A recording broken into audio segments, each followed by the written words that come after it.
आखिर कहाँ कहाँ जाता है व्यक्ति का पाप। पौराणिक कथा। आज की पौराणिक कथा का सार है कि आखिर पाप कहाँ कहाँ जाता है। इसी संदर्भ में एक बार एक ऋषि ने सोचा कि लोग पाप धोने के लिए सभी लोग गंगा जाते हैं, ऐसे में तो सारे पाप गंगा में ही समा जाते हैं, इस तरह तो गंगा भी पापी हो जाएगी। उस ऋषि ने यह जानने के लिए कि आखिर पाप जाता कहाँ है तपस्या की। तपस्या करने के फलस्वरूप देवगण प्रकट हुए।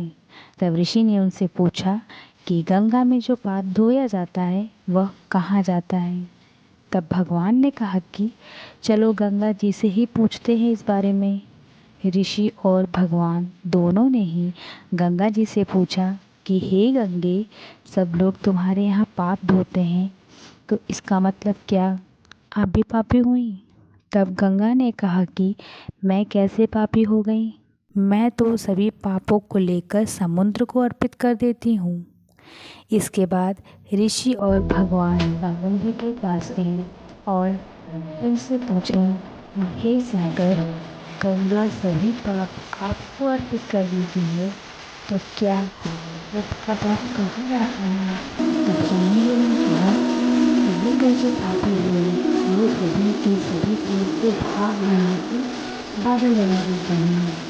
और ऋषि और भगवान दोनों ही आग के पास गए, उनसे पूछा कि हे बादल, समुद्र सागर को भाग बनाकर बादल बना देते हैं, तो क्या पापी नहीं।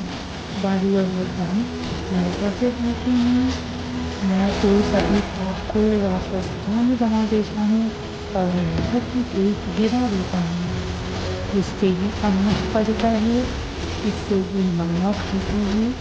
उस अन्न में जो अन्न जिस मानसिक स्थिति से उगाया जाता है और जिस वृत्ति से प्राप्त किया जाता है और जिस मानसिक अवस्था में खाया जाता है, उसी के आधार पर मानव की मानसिकता बनती है।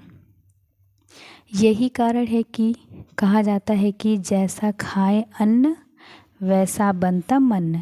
जिस वृत्ति से अन्न प्राप्त किया जाता है और जिस मानसिक अवस्था से खाया जाता है, वैसा ही विचार मानव का बन जाता है। ऐसे में हमेशा भोजन शांत रहकर ही ग्रहण करना चाहिए। अन्न जिस धन से खरीदा जाए वह धन भी श्रम का होना चाहिए।